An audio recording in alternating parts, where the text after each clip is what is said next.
Fala aí, meu povo, tudo bom com vocês? Estamos aqui para falar do episódio de Orbe, o quinto episódio de Orbe sobre os movimentos da Terra.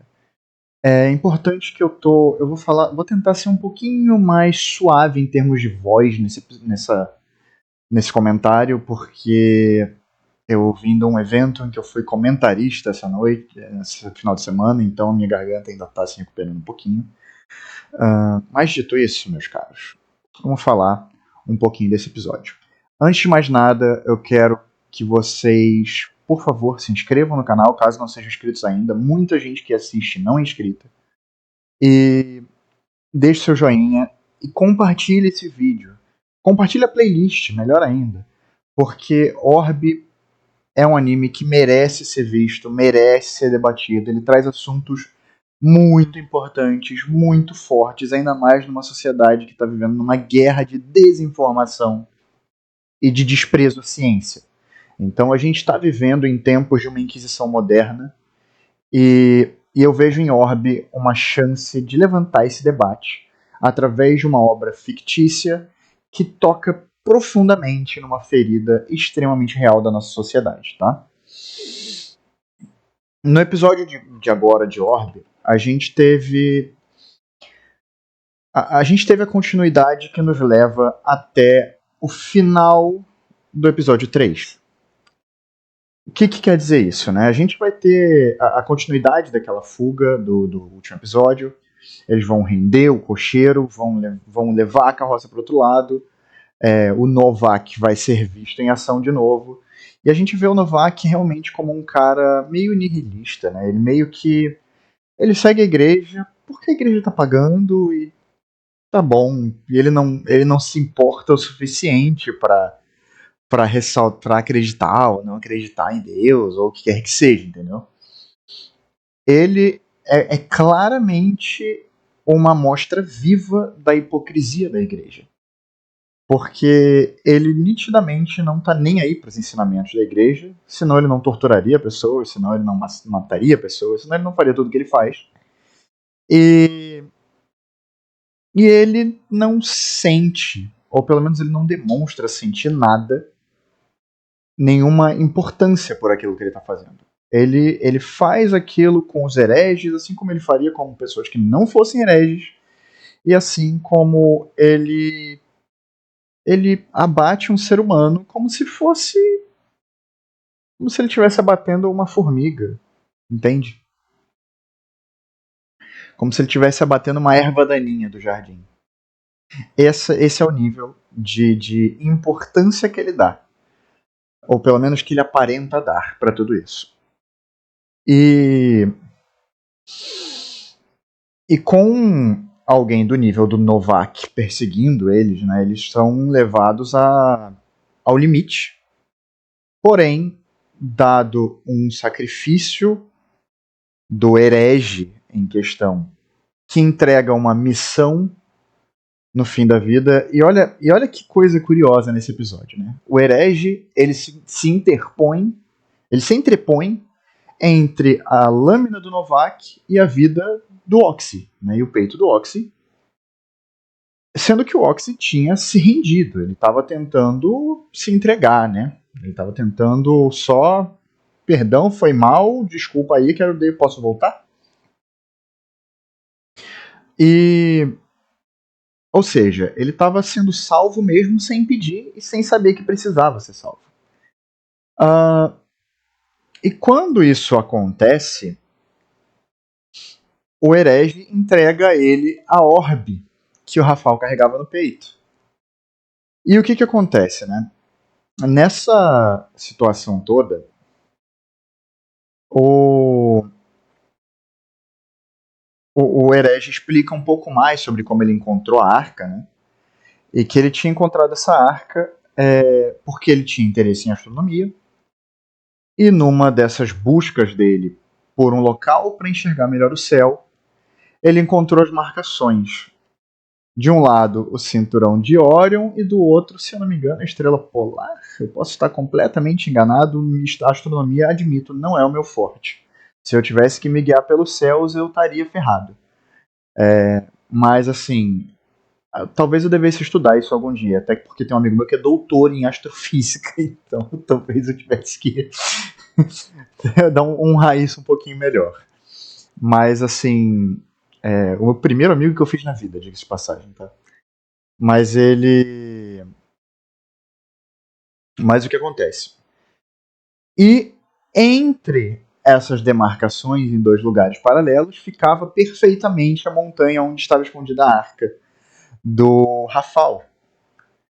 Então, foi a curiosidade do cara que foi considerado herege atualmente que fez ele encontrar a arca de conhecimento que o Rafal tinha deixado para ele. E o Rafal foi, obviamente, até o momento, ele continua se provando uma pessoa extremamente genial e engenhosa.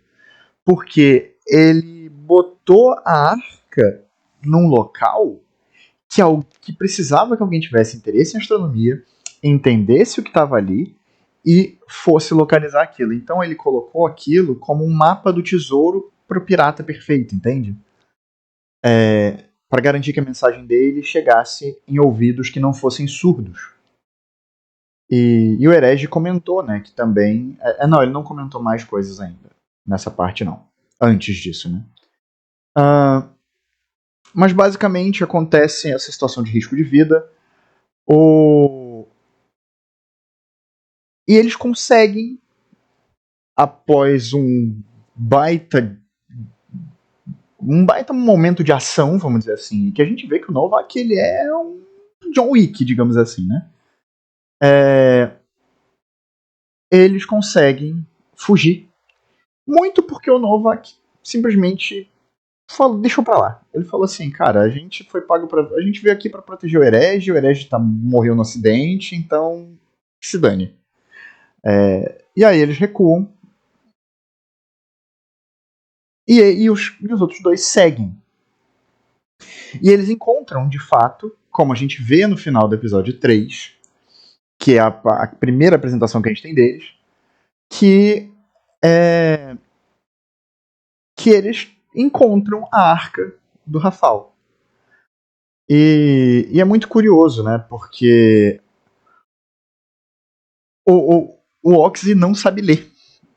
E é engraçado que o outro, por conta do interesse de escrever para sua família e de querer estudar astronomia porque ele achava que a família que o Marte era um recado da família dele, o caramba 4, ele se colocou a estudar e aprendeu a escrever e ler, consequentemente. E por conta disso, ele acabou sendo, de certo modo, a pessoa perfeita para achar aquela arca, né? E o que acontece? Eles têm esse pequeno momento ali, mas eles não têm como mover a arca, uma arca muito grande, pesada, uma arca feita de pedra, né? Existem dois recados, né? Um recado é do herege, explicando como ele encontrou a arca e sobre como aquela arca tinha muitos estudos e muitas coisas pertinentes à verdade sobre o céu. Inclusive tem aquele modelo, o modelo heliocêntrico, num dos livros dessa arca. E ele fala que ele tomou liberdade de corrigir alguns cálculos de maneira egoísta e tudo mais. E a grande realidade é que todo cientista é um pouco egoísta, porque ele vai aplicar o seu conhecimento, às vezes, sobre uma base de estudo de outra pessoa. E todo filósofo também é um pouco egoísta. Por quê? Porque você precisa olhar para dentro para poder modificar o que há fora. Você entende? Você precisa enxergar o que tem aqui fora, aqui dentro, e enxergar o que tem aqui dentro, aqui fora. Por isso que a gente fala, existe uma metáfora assim, muito perfeita sobre a árvore e a floresta. Você precisa ser capaz de enxergar tanto a árvore quanto a floresta. Se você enxerga só se você cuida só de uma árvore, ou seja, só de você, só do que tem dentro, sem olhar o todo, sem olhar o mundo lá fora, você vai ser um completo egoísta e você provavelmente vai ser um burguês padrão que não está se importando com o mundo. Assim como, se você olha só para fora, sem olhar para dentro, muitas vezes você pode se tornar um mártir, voluntário ou involuntário, e pode ser que os seus recursos e a sua vontade se esgotem muito antes de você alcançar aquilo que você almeja. Então, colocando isso, né, de ponto em ponto claro, tem que haver um equilíbrio, do jeitinho que o Thanos gosta. Mas levando o episódio adiante, para parte mais importante, o Rafael pediu que fosse 10% deixado com o Potoki. Essa é a carta do Rafael, aquela carta que está escrito Terra, é basicamente, ele fala que ali tem estudos dele sobre a verdade dos céus, e se aquela verdade, se aquele estudo lhe gerar algum lucro, que 10% fossem levados ao Potoki, e deixa o endereço do Potoki. Ponto. Tá? Se a igreja encontrasse aquilo, o pai dele ia ser morto, dane-se. Mas isso mostra como o Rafael também era... Ele pensava no bem do pai dele, do pai adotivo dele, mesmo o pai tendo abandonado ele aos lobos nos últimos minutos dele, né? Como a gente comentou. E nessa sequência, a gente vê o Oxy constantemente tentando fugir, tentando se desvincular e se desvencilhar do que aconteceu, tentando se colocar como eu não tenho nada a ver com essa situação, sendo que ele, obviamente ele participou de tudo, porém ele não consegue. E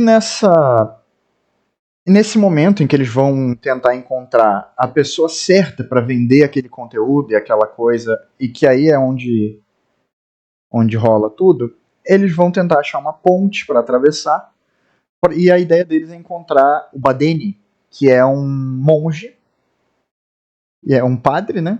E é curioso, né? Porque o Ox até questiona ele, cara, como assim você quer vender conteúdo herético para um padre? Aí ele, então, porque esse padre é o padre ideal pra gente, porque ele é um cara que foi demovido, ou seja, ele perdeu o cargo recentemente, o cargo dele ele perdeu um degrau na escada de cargo por ter opiniões polêmicas. Não eram opiniões polêmicas, eram opiniões... Não foi herética, ele não foi considerado herege, mas ele tem... Mas basicamente por questionar a verdade, tá? E aí o que acontece, né? Eles chegam numa determinada ponte. O Oxy chegou a tentar jogar fora o cordão com a orbe, que o outro cara resolveu usar no pescoço. E pra comprovar, óbvio, né? Porque não basta você só chegar lá e falar, não, tem um conteúdo ali. Imagina, né? Que otário, né? O cara seria, não, tá, vou lá com vocês. Aí eles matam ele, roubam ele, o cara.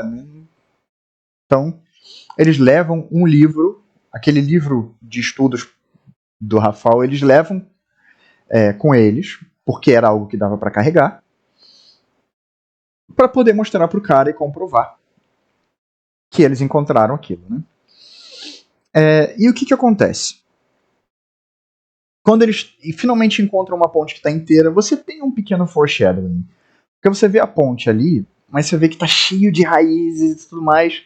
E, cara, pra quem manja um pouquinho de construção e dessas coisas, sabe que se você tem pedras ou concreto ou o que quer que seja, e raízes conseguiram se infiltrar entre a rocha a ponto de transparecerem, aparecerem diretamente, é sinal de que a integridade daquilo ali já foi pro zaralho.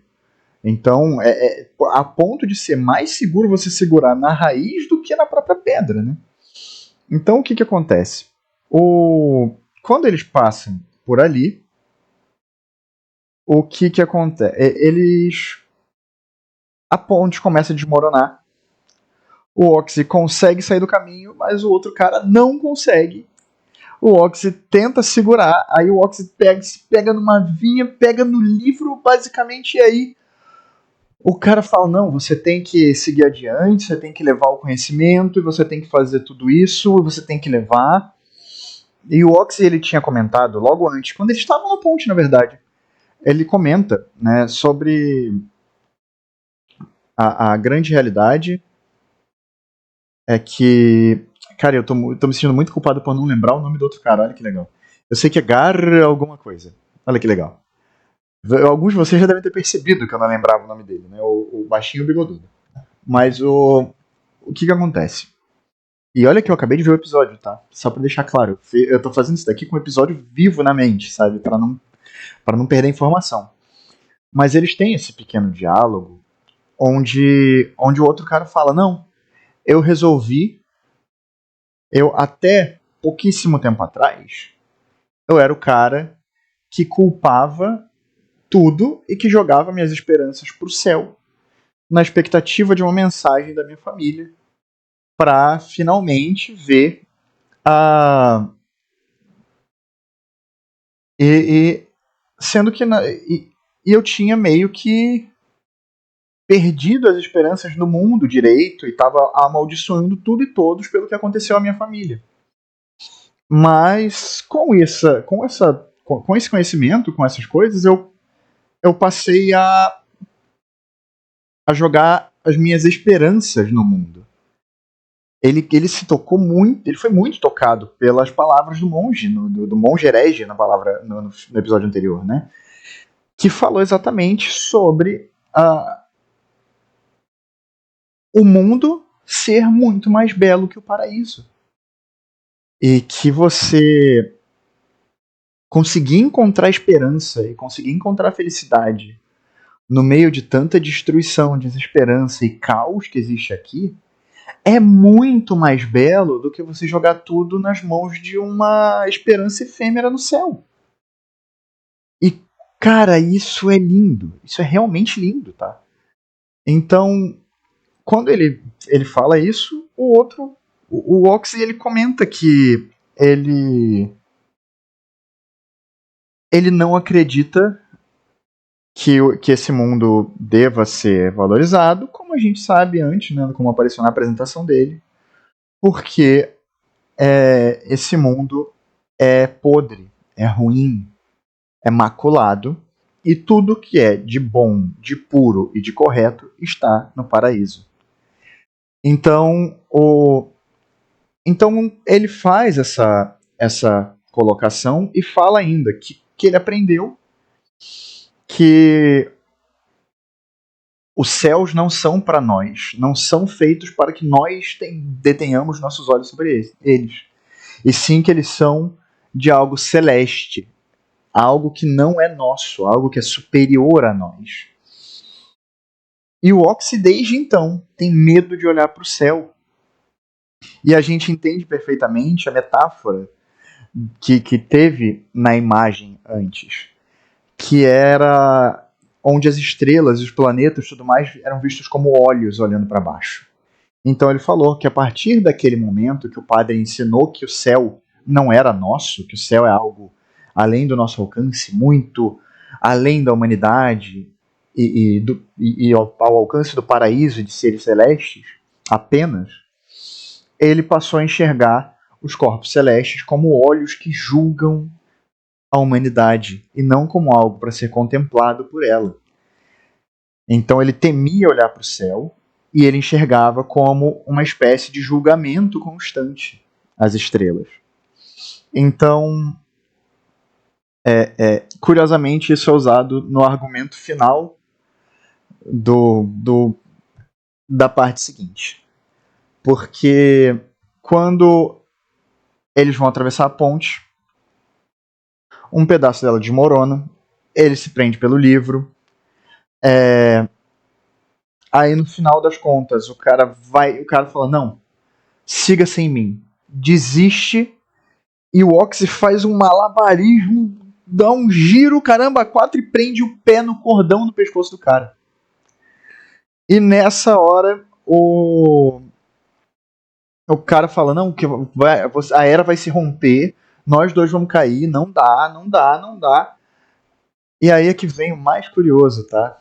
O Oxy, que era o cara que mais queria desistir, que mais estava temeroso, né, sobre o que estava rolando ali, e com medo e querendo se fechar de novo e voltar para aquele ensinamento claustrofóbico da igreja, né, ele acaba tendo dois mentores, de certo modo, se sacrificando por ele no mesmo episódio,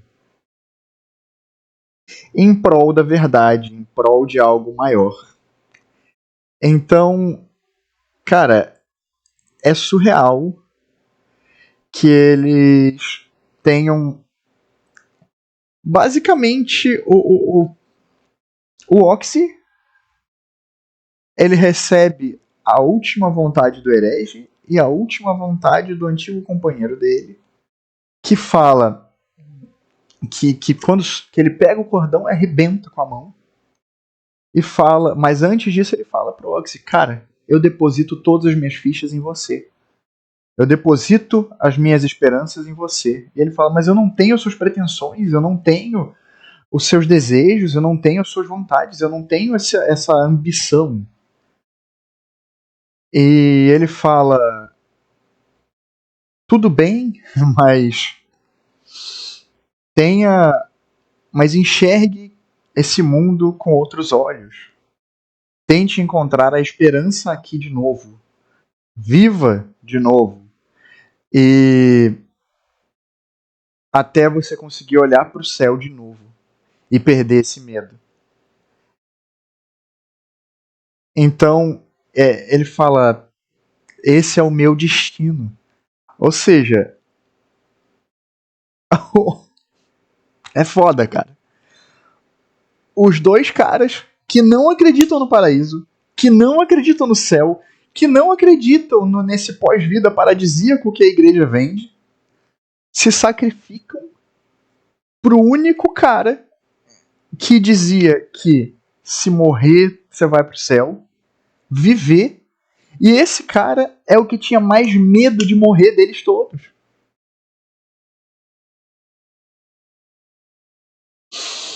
Então, ele basicamente herdou a vontade deles para que ele mesmo possa abrir os olhos e seguir o próprio destino e seguir o caminho dele, do qual ele se desviou ou foi desviado ainda na infância, para que ele possa algum dia encarar, encarar esses olhos que ele enxerga nos céus de frente e superar esse medo e talvez encontrar a verdade. E a gente encerra esse episódio com ele chegando à aldeia onde o Badeni está no momento, e com o livro em mãos, mas uma expressão extremamente sombria no rosto, de quem está devastado, de quem acabou de testemunhar mortes que ele não esperava. Por mais que ele fosse, que ele trabalhasse com a morte, que ele fosse um mercenário contratado para matar pessoas, é diferente quando ele tirava a vida das pessoas e quando ele vê pessoas que ele não queria mortas morrerem repentinamente. Então é interessante porque ele é um personagem com a vontade extremamente volátil, um personagem extremamente falho e extremamente frágil. E é mais uma vez uma obra que nos mostra um personagem nada heróico sendo levado ao caminho dele.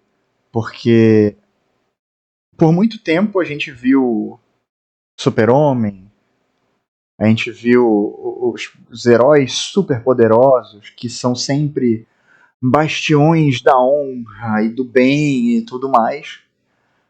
E o Seinen, ele tem esse dom de mostrar seres humanos pra gente. E eu espero muito que vocês estejam mergulhando tão fundo nessa obra quanto eu, e que vocês apreciem esses 25 minutos de debate aqui que eu estou trazendo. E eu quero muito saber a opinião de vocês. Eu quero muito ver o ponto de vista de vocês, o que vocês enxergaram, o que vocês captaram, o que vocês encontraram, seja de linhas filosóficas, seja de linhas de debate, de pensamento, e que possa ter passado batido por mim, tá? Esse daqui é o nosso espaço de debate de ideias. E ele só funciona se eu e vocês nos expusermos aqui, tá bom? Então, gente, muitíssimo obrigado a todos vocês. Beijo enorme no coração. E como sempre, GG. E até logo.